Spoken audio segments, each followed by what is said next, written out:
जय साईनाथ। साईनाथ कहते हैं कि मेरे बच्चों, जब कभी तुम कोई कार्य करते हो और उसमें सफल नहीं हो पाते हो तो तुम्हारी वो जो असफलता होती है वो एक घटना की तरह होती है। जैसे हमारे जीवन में अच्छे बुरी सारे दिन आते हैं, उसी तरह से सफलता और असफलता भी हमारे जीवन में लगी रहती है। लेकिन जब भी तुम कभी किसी कार्य में असफल हो जाते हो या तुम्हें असफलता मिलती है तो तुम निराश मत हुआ करो। तुम ये सोच रखा करो कि कोई बात नहीं, मैंने प्रयास तो किया था और अगली बार से तुम्हें एक सबक मिल जाएगा कि जो मुझे असफलता मिली है, मुझे अब और अच्छी कड़ी मेहनत करनी है और आगे बढ़ना है। तो तुम्हारी जो ये सोच होगी जिसमें तुम इतनी कड़ी मेहनत और बहुत ज़्यादा प्रयास करोगे तो तुम्हें सफलता ज़रूर मिलेगी।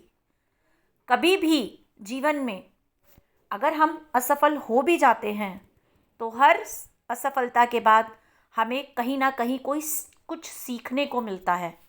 जैसे रात के बाद सवेरा होता है, वैसे ही एक असफलता के बाद हमें फिर सफलता भी मिलती है।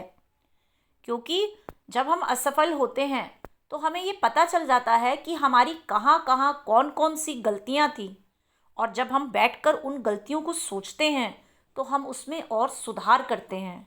और जब हम सुधार करते हैं और फिर से प्रयास करते हैं, फिर से मेहनत करना शुरू करते हैं, तो हमें सफलता ज़रूर मिलती है। और फिर हमें जीवन में ये भी मिलता है सीखने को कि कभी भी असफलता मिलने पर हमें निराश नहीं होना चाहिए। बहुत सी चीज़ें होती हैं जहाँ पर हमें कभी सुख मिलते हैं, कभी दुख मिलते हैं, लेकिन दुखों के बाद भी हमें सुख मिलते हैं। यही सोचकर हमें आगे बढ़ना चाहिए और अपने भगवान पर हमें पूरा विश्वास रखना चाहिए। और कभी भी हमें प्रयास करना नहीं छोड़ना चाहिए, मेहनत करनी नहीं छोड़नी चाहिए। क्योंकि ये भी बोला जाता है कि मेहनत का फल हमेशा मीठा होता है। तो जब भी कभी तुम्हारे जीवन में असफलता तुम्हें मिले तो और कड़ी मेहनत करो।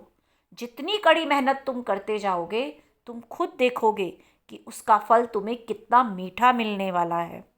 हमेशा खुश रहो, हमेशा हंसते रहो। जय साईनाथ।